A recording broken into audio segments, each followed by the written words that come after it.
What would you do if a fake HOA cop pointed a gun at you on your own street? He thought he was intimidating a young black man, but what he didn't know was that his target was special forces, fully trained and fully armed. What happened next shocked the entire neighborhood and left the fake cop in handcuffs. The sun was just starting to set over the quiet suburban neighborhood, where perfectly trimmed lawns lined the street, and the faint hum of sprinklers filled the air. It was the kind of place where people waved at each other while walking dogs, and where neighbors prided themselves on keeping up appearances. But beneath the calm surface, there were always those who thought they had the right to police who belonged, and who didn't. Darius Cole, a 27-year-old former Special Forces soldier, walked down the block wearing a plain green t-shirt and grey joggers. To anyone else, he looked like any young man taking an evening stroll, his hands relaxed at his sides, earbuds in, head slightly tilted to the rhythm of music only he could hear. But Darius wasn't just anyone. He had served 3 tours overseas, carried out missions that most people would never even know existed, and carried a calm strength that only came from surviving the battlefield. This street wasn't unfamiliar to him. In fact, he had just purchased a home here, his first property after leaving the military. For Darius, it represented a fresh start, a chance to live in peace, far away from gunfire, sandstorms, and the endless adrenaline of combat zones. But peace was often harder to find than war. At the corner of the street, leaning against a patrol car marked neighborhood HOA security, stood Greg Madsen, a heavy-set man in his late 50s. He wasn't real law enforcement, but he wore the blue shirt, badge patch, and carried himself as if he were. In his hand, hidden from plain sight until he lifted it, was a black handgun. His eyes locked on Darius. "You don't belong here," Greg muttered, raising the weapon. And just like that, a quiet street turned into a battleground. Greg Madsen's hand trembled slightly as he leveled the pistol at Darius. He had spent years lording over the neighborhood under the title of HOA security officer, a title he gave himself. The HOA board had never officially granted him police authority, but Greg's shirt, badge patch, and the old patrol car with stickers made enough people believe he was some kind of enforcer. And Greg thrived on that fear. To Greg, the sight of a young black man walking down his street was enough to justify confrontation. He had already decided Darius was trouble without asking a single question. His eyes narrowed, finger brushing the trigger as his voice rose louder. "I said, you don't belong here. Hands where I can see them." Darius slowly removed his earbuds, his calm gaze meeting the older man's jittery stare. The soldier in him quickly assessed the situation, stance, grip, trigger discipline. Everything about Greg screamed amateur. He was dangerous, but reckless. A man like this could accidentally pull the trigger out of fear rather than intent. "You should put that down before you hurt someone," Darius said evenly, his voice calm but commanding. He didn't raise his hands in panic. Instead, he shifted his weight just enough to be ready should the man make a fatal mistake. Greg sneered, mistaking Darius's composure for defiance. "Don't talk back to me. This is a private community. I've got authority here." Darius almost laughed at the absurdity. Authority? Real authority didn't come from a stitched badge on a polo shirt or a borrowed handgun. Real authority came from discipline, from law, from training, and Darius had more of all 3 than Greg could ever imagine. "Funny," Darius said quietly, "because I do belong here. I live 2 streets over. Just closed on the house last week." Greg's face flushed red. For a moment, doubt flickered in his eyes, but pride and prejudice burned stronger. He tightened his grip on the gun.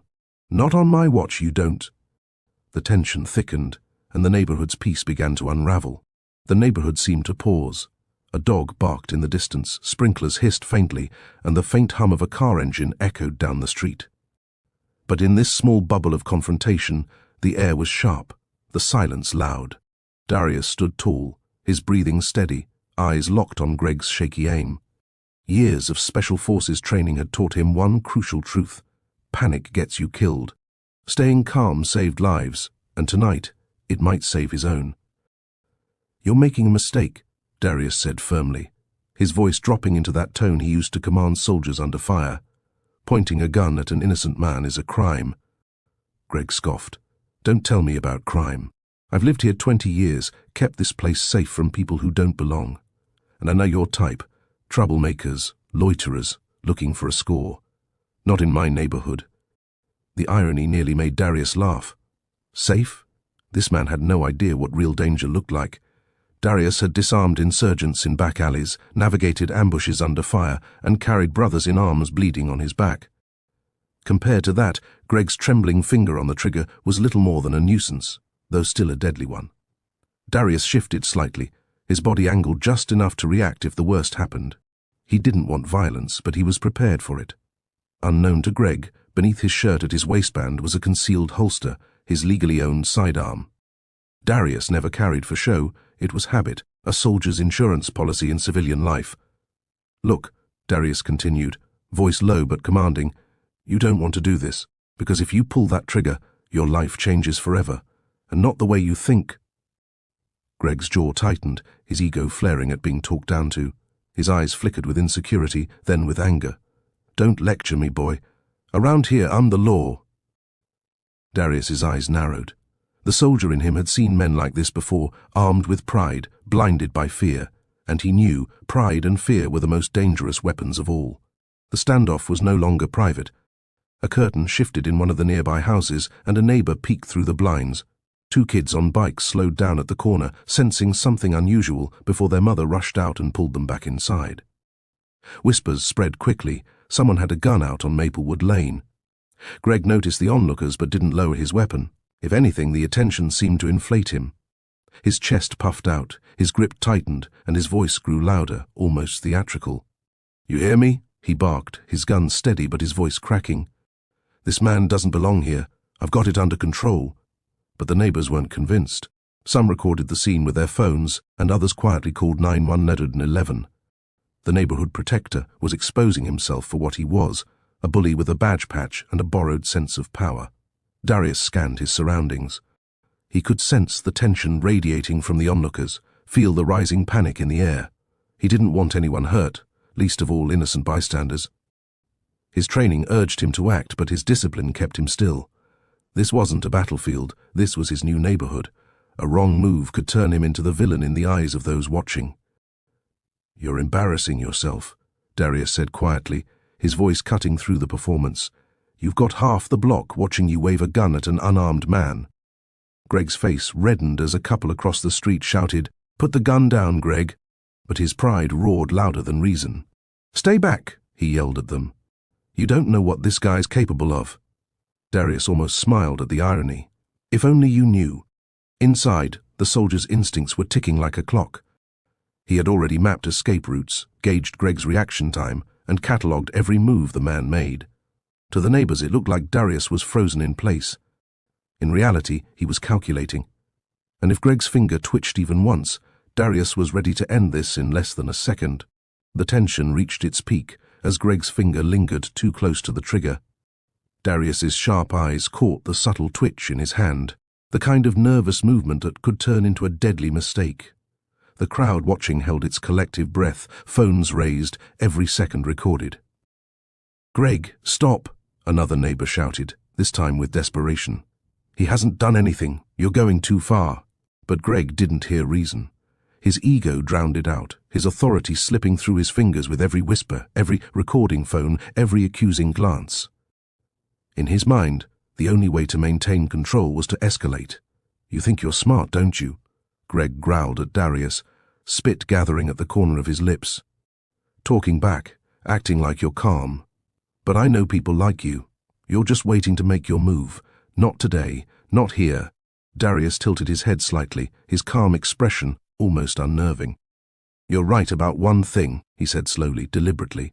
I am trained to make a move. I've been trained to do it faster than you could blink, and the only reason you're still holding that gun is because I'm choosing not to show you just how wrong you are. Greg faltered. His eyes flickered with confusion, then anger. What are you talking about? I'm talking about the fact that you're pointing a gun. Darius's voice dropped lower, almost a growl now, at a man who spent the last decade neutralizing threats much bigger than you. And unlike you, I don't need to wave a weapon to prove I have power. The words hung heavy in the air. Greg's hand trembled more visibly now. For the first time, doubt began to pierce through his false bravado. The crowd murmured louder, sensing the shift.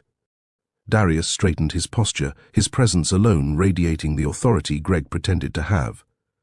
"Last chance," he said, his eyes narrowing. "Put the gun down." The street fell silent. Everyone knew something was about to snap. Greg's knuckles whitened on the gun. His pride told him to hold his ground, but his body betrayed him, sweat dripping down his temple, his breathing uneven, his stance unstable. For a man who played cop, this was the closest he had ever come to a real confrontation, and it was clear he was out of his depth. Darius, on the other hand, stood as still as stone. Every fibre of his being screamed discipline, his eyes locked on Greg's, and in them was something the older man couldn't recognize: battle-hardened patience. Finally, Darius let out a slow breath and spoke. "You want to know the truth? I'm not some stranger walking down your street. I'm a homeowner here, Special Forces veteran, and I'm licensed to carry—" The words landed like a punch. A ripple moved through the crowd of neighbors. Murmurs broke out. "Special Forces? He lives here? Greg's pointing a gun at one of us?" Greg's eyes widened. For a moment, his mask of authority slipped. He glanced at the onlookers, at the phones recording every second, and for the first time realized the danger he was in, not from Darius, but from his own actions. You're lying," Greg stammered, though his voice lacked conviction. Darius slowly lifted his shirt, just enough to reveal the holstered sidearm at his waist, legal and secured. His hands stayed steady, non-threatening, but the message was clear. He was armed and trained, but choosing peace.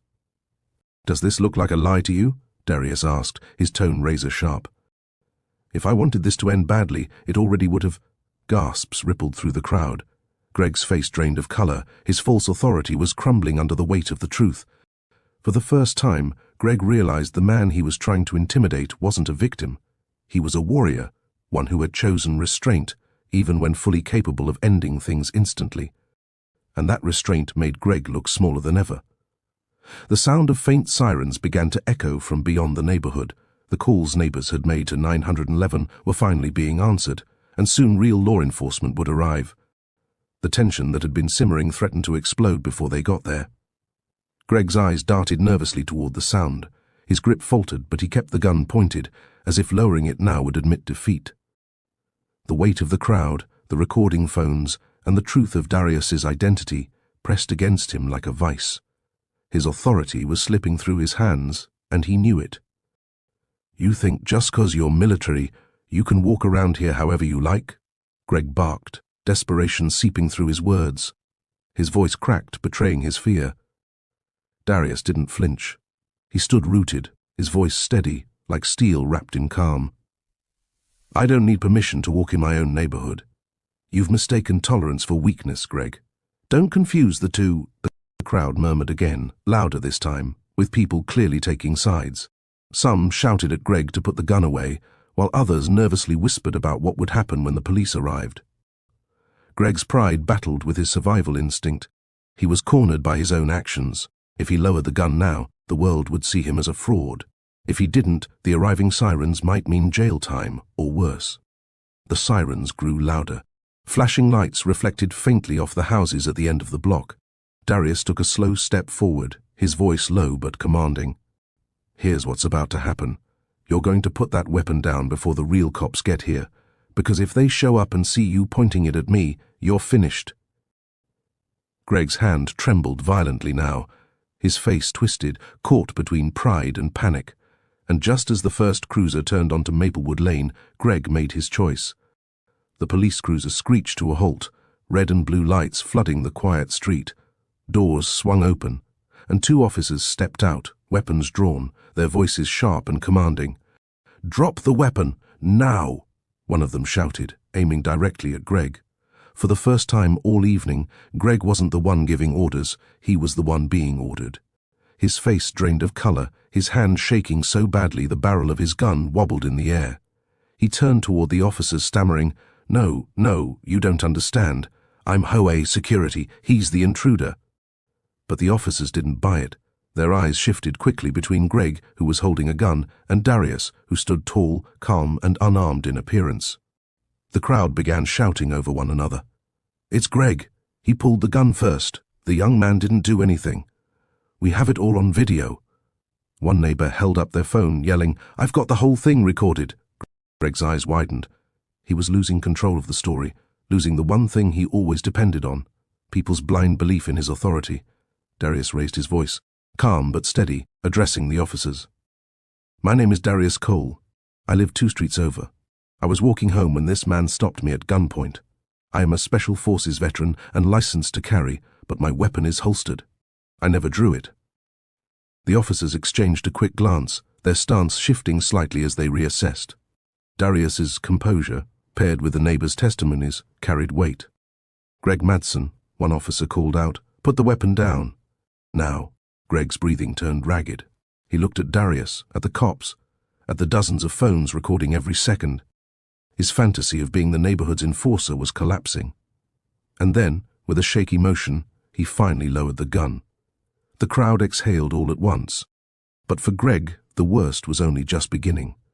As soon as Greg lowered the gun, the officers rushed forward. One officer kicked the weapon out of his hand, while the other shoved him against the hood of his own patrol car.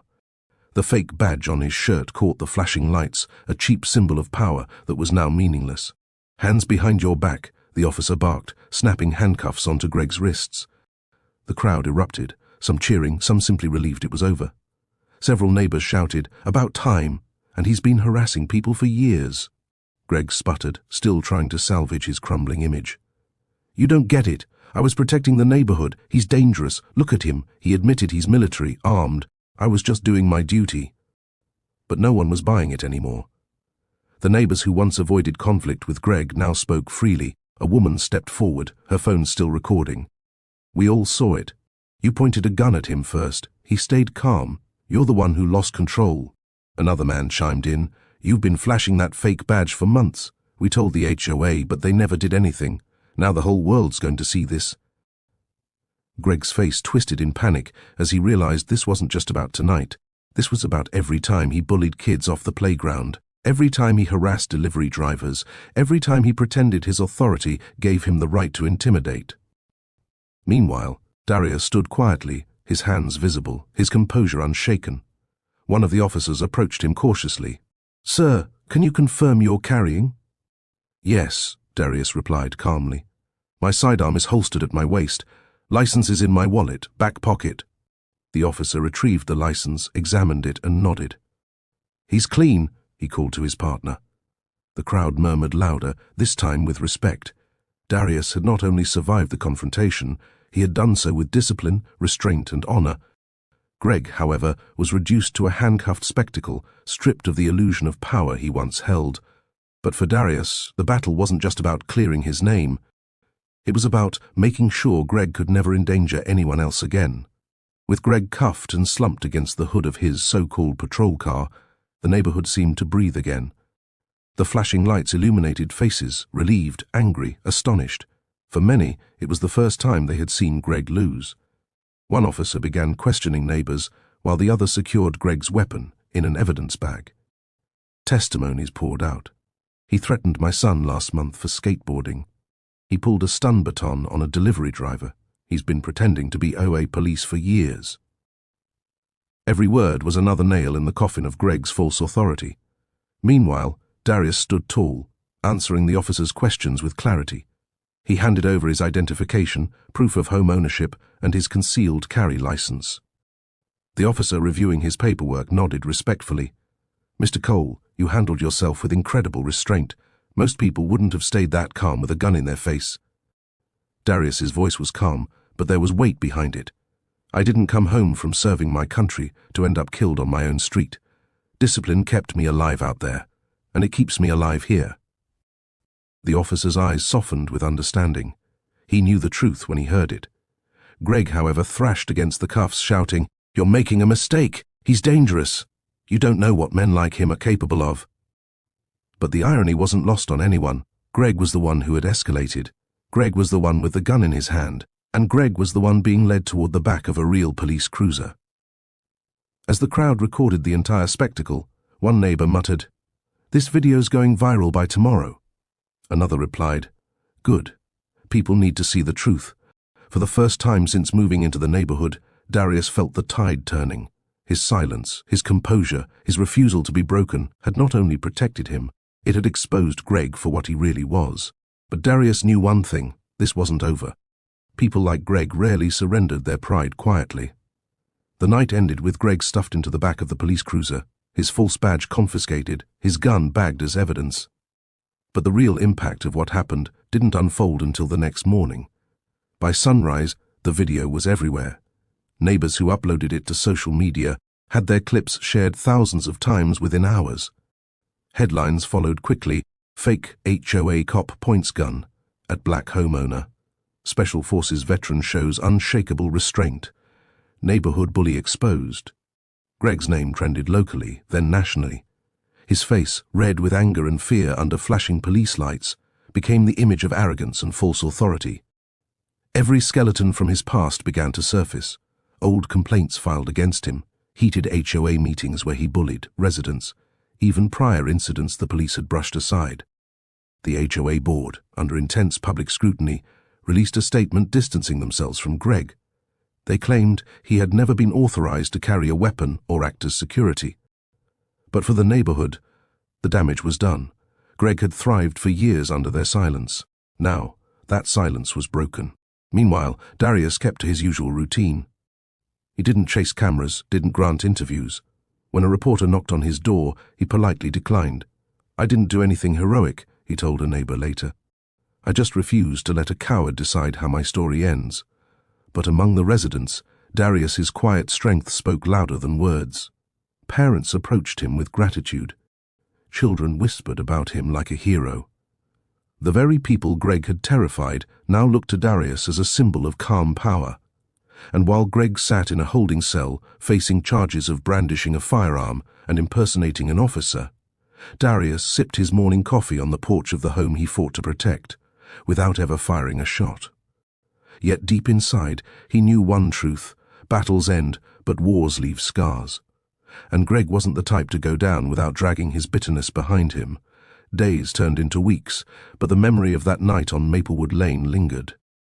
The street that once echoed with Greg's false commands now felt different, lighter, freer. Neighbors who had lived in quiet fear began to talk openly, connecting in ways they hadn't before. The HOA board, under fire, held emergency meetings to ensure no one could ever abuse authority again. Greg, meanwhile, faced the reality of his actions. His charges stuck: brandishing a firearm, impersonating an officer, reckless endangerment. The video evidence, the testimonies, and his own arrogance had sealed his fate. The man who once strutted around with a fake badge was reduced to a cautionary tale, whispered in courtrooms and neighborhoods alike. Darius stayed out of the spotlight. He wasn't interested in fame or attention. For him, the night had been about one thing: survival with dignity intact. But the neighborhood saw him differently. To them, he was the man who stood tall under pressure, who refused to be broken by fear, who revealed the truth without firing a bullet. One evening, as he stood on his porch, an elderly neighbor approached. She carried a small basket of homemade bread and looked up at him with teary eyes. "Thank you," she said softly, "for showing us what real strength looks like." Darius smiled politely, accepting the basket. "Real strength," he said gently, "isn't about the weapon in your hand. It's about the control to know when not to use it." Her eyes glistened as she nodded, and in that moment, the lesson of Maplewood Lane crystallized for everyone who lived there. Authority without honor is just intimidation. Fear without truth is weakness. And dignity, quiet, unshaken dignity, is stronger than any weapon. As the sun set behind his new home, Darius finally felt the peace he'd been searching for. The battlefield was behind him, but his greatest victory had come here, on a suburban street, armed not with bullets, but with restraint. And this time, everyone saw it.